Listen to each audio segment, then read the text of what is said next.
Hey everyone, this is Sal Congeloso from Geek.com. I'm here at the new HTC One M8. This is the 2014 HTC One.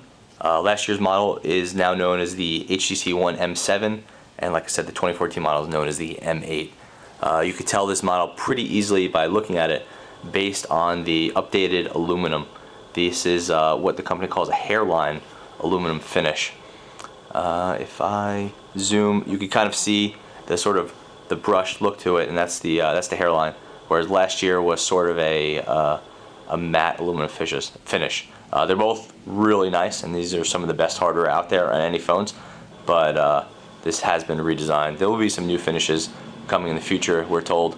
But for now, this is this gunmetal brush finish is what you got. Just do a quick look at the hardware in this video. We'll do some follow-ups later on. But starting on the front, you see a nice big display. That's a 5-inch 1080p display.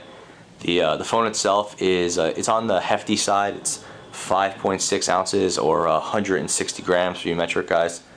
It's 5.7 inches by 2.8 by 0.37 inches. That's 9.35 millimeters thick compared to the iPhone 5S.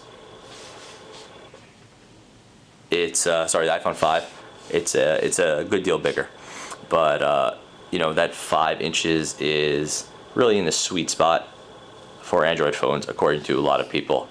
If you like a smaller phone, then you're looking at the iPhone or the Moto X or something like that. But you know, 5 inches is a pretty reasonable size. It's just that it's a little bit on the heavy side. So like I said, 5 megapixel front-facing camera, which is actually a higher resolution than the rear camera shooting at. Interestingly enough, we still have the boom sound speakers facing in the front-facing speakers.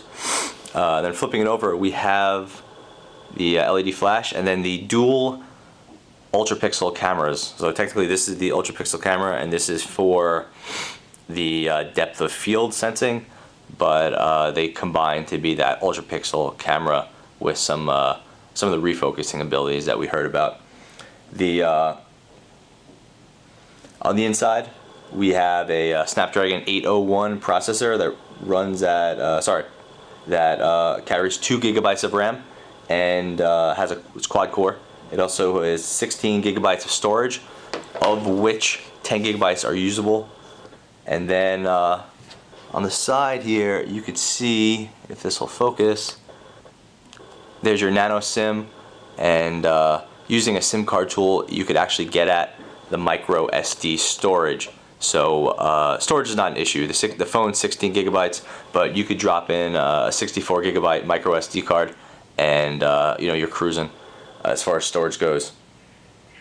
The camera itself, just to get the specs out there, it is an f2.0, and it is a 28 millimeter equivalent. So you got a nice wide shot there. And just we'll look at the display really quickly. This thing is super smooth. It's a really nice display. I forget what the PPI rating is, but I want to say it's in the 400 range, 420 something. But I'll put that in the show notes. The